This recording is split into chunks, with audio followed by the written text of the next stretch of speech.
I still watch Survivor. I know it's not cool to do anymore.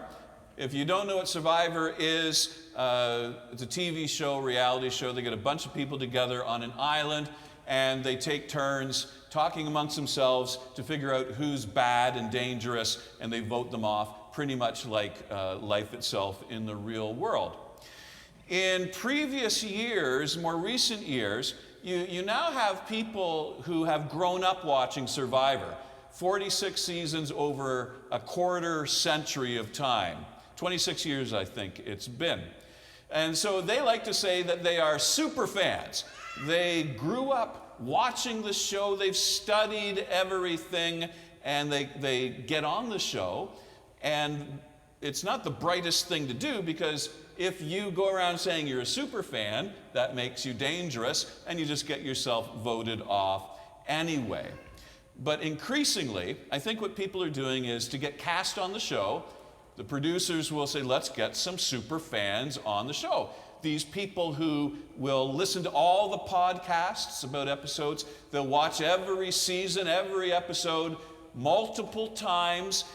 They will recreate home gymnasiums with some of the challenges or some of the puzzles that they have to do so that they can prevail on the island, and then be foolish enough to call themselves super fans and get voted off. This is the first person voted off in the current season. His name is Jelinski. He's one of those people who likes to go by his last name and refer to himself in the third person. And he wasted no time telling everybody on Survivor that he is a super fan. And then he proceeded to quit a couple of the challenges and orchestrate his own demise, which seemed to be happening in recent years, where these super fans, so-called super fans, when they get to the island, they just end up quitting, asking to be voted off. And this leaves the producers, Mark Burnett, the original producer, Jeff Probst, with this dilemma: who's letting these so-called super fans on to the show? Super fan does not translate automatically into super player. And Jelinski, if you watch Survivor, is the perfect example of that shortcoming. This brings us to our disciples. Our disciples who have scattered from the cross, and they're hiding in a room. And when we think of the disciples, we think, well, these are Jesus' super fans. These are the people who followed him around. They studied everything.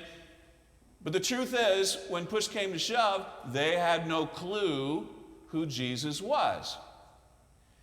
The resurrection stories in all four of the Gospels have the same storyline. It's not the super fans, it's not the disciples who are there in the garden discovering the grave's been opened.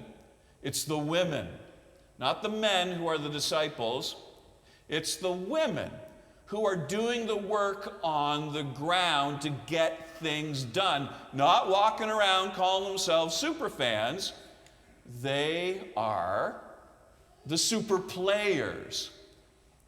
And very early on the first day of the week, when the sun had risen, they, that's Mary, and Salome, they went to the tomb. Where are the disciples, the super fans? We don't know. They had been saying to one another, who will roll away the stone for us from the entrance to the tomb? In other words, is anyone going to help out? We'll just have to do it ourselves. You have super fans, and they're hiding. But maybe we can call these women the super players. They're doing the on-the-ground care and work. You don't have to be a super fan in order to get into the game that God calls the gospel. Let me make the same point differently. I'll translate it into Taylor Swift language. If you are a Taylor Swift super fan, you're called a Swiftie. Okay? Some of you here are Swifties, and that's great. We have here a dad. His shirt says, dads are Swifties too. Swifties are great. They're super fans. But when you're doing the documentary 10 years, 20 years down the road on the story of Taylor Swift, who are you going to interview? You're going to interview the road crew. You're going to interview the people who day in and day out are doing the work so that the super fans can enjoy their concert. You've probably all heard, the headline that Taylor Swift's appreciation for the road crew sort of flowed into the millions of dollars, paying up, I think, around $55 million of bonuses to, we have here, caterers, truck drivers, riggers, dancers, and all the other people who make this show happen, bonuses. The truck drivers got bonuses of $100,000 from Taylor Swift because Taylor Swift knows, I love the super fans, they buy my albums, but these are the people who get up early in the morning at sunrise and they go to the place where no one is and they make things happen. You can be a super fan but not know how to get the gospel done. Or you can just be a super player and not worry about the fandom. The story we read this morning has Jesus visiting these super fans, the disciples, who it says are sitting at the table. They're not standing up doing stuff. They're not out in the garden getting things done. They're locked away somewhere. And they've been told a couple of times now that he is risen. And either they don't believe it or they don't know what to do with that information. And Jesus comes in and he says, so later Jesus appeared to the 11 themselves. There's 11 instead of 12 because one of the super fans decided to get rich. They were sitting at the table and he upbraided them for their lack of faith and stubbornness.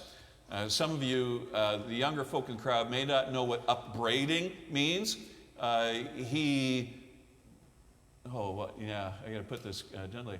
He went up one side and down the other side of them and got them in trouble, not happy with them. And he said to them, why are you being so stubborn? The word there in the Greek is hard-hearted.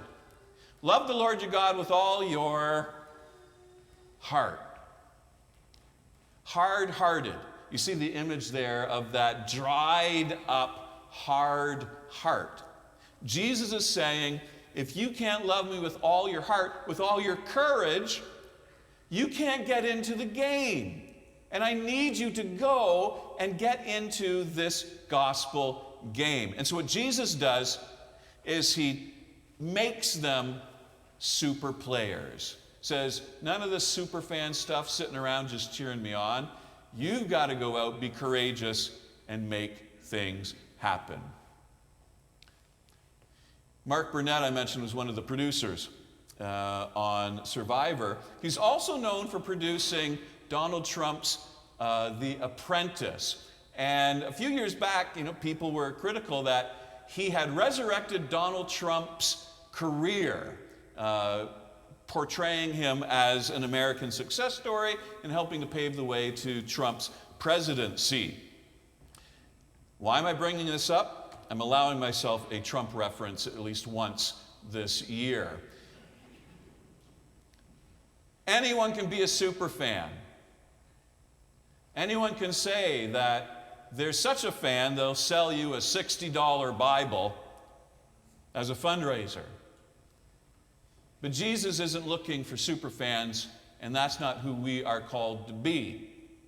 Jesus says to us, as the angel said to Mary, and Salome, who got up early that morning, do not be alarmed. You are looking for Jesus of Nazareth, who was crucified. He has been raised. And he says to us, he's not here. This isn't where you're going to find him chasing after so-called super fans. He said, go into the world, get into the game, be a super player, and proclaim the good news to all of creation. You are called not to be a super fan, but to be a super player, to be part of the road crew that makes the good news happen and proclaims he is risen. Amen.